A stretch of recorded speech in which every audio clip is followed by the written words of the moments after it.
Fjarðarveitingar veisluþjónusta kemur með matinn til þín.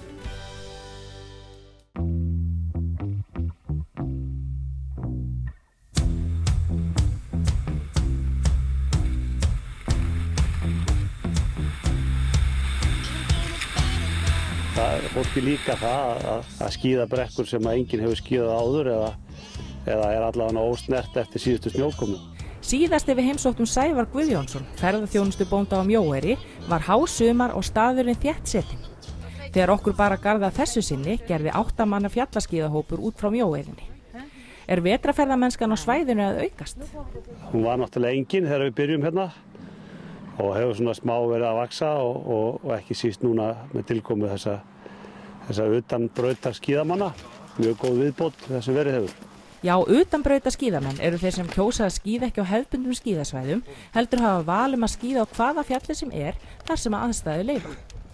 Notast við sérstakan fjallaskíðabúnað sem samastendur af sérútbúnum skíðum og skinnum sem að límdir undir þau til að gefa grip þegar gengið er upp fjallið.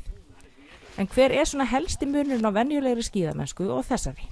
Helsti munurinn sá að það fer meirinn helmingur á tímanum í að labba upp og skíðin eru öðru sig og skíðaskótnir eru öðru sig og við ferðumst upp fjallið með því að labba upp á svokallum skinnum og nælonskinnum sem við löpum upp á fjallið og svo þegar við komum upp á fjall þá læsum við hælnum og tekum skinnin undan og skíðum niður. En af hverju ekki bara að taka lyftuna? Því að þegar maður er á fjallaskíðum þá getur maður valið sér hvaða fjall sem er sem maður langar að fara upp á. Og þetta er hluta til gönguferð og skíðaferð á sama tíma. Leiðina eða fjallið sem við veljum okkur þurfum að velja vel leiðina upp og það pössum við okkur á snjóflóðahættu og hversu bratt það er svo við sem ekki fara alltaf bratt upp á sama tíma. Og með því að skoða snjóin og hvað þessu bratt brekkan er og hvað er fyrir ofan og hvað er fyrir neðan skiptir okkur öllu máli hvernig við komum okkur upp á fjallið. En svo þegar við skíðum þá er nefnilega svo gott við fjallaskíði að maður er að skoða brekkuna alla leiðina og leiðinu upp þannig að maður getur valið sér brekku og leiðinu niður. Þetta skíðaævintýri hófst þannig að við vorum búin að vera töluvert í sambandi ég og Jökull Bergmann sem var einhver bergmann í Skíðadal og hann var svona alltaf á leiðin að koma og skoða hérna og svo kom hann í fyrra með pröfuhóp á Mjóeyri og skoðaði marga staði og setti það svo í markasetningu núna fyrir þennan vetur. Mjóeyrin er náttúrulega staðsett á miðjum Austfjörðum þannig að það er stutt í allar áttir innan Austfjarðaheiðar, svona 1,5 tími í allar áttir.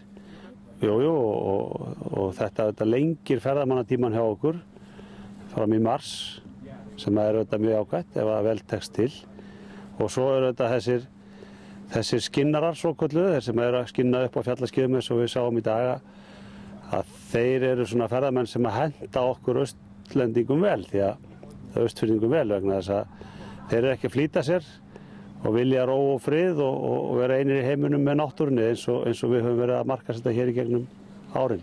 Ég svo sem veit ekkert annað en að þessi skíðamenn sem hafa komið nú þegar séu ánægðir og það er auðvitað það sem að selur þá áfram ef að ánægðir kúnnar þeir selja. Það er það sem skiptir máli.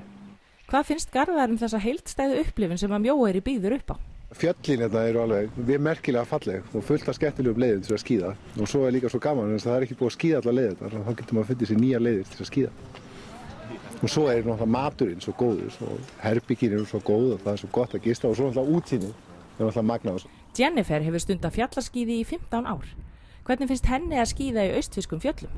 It is absolutely beautiful and there's nobody out here except us enjoying it. It seems like it's wonderful and wild. I'm coming back!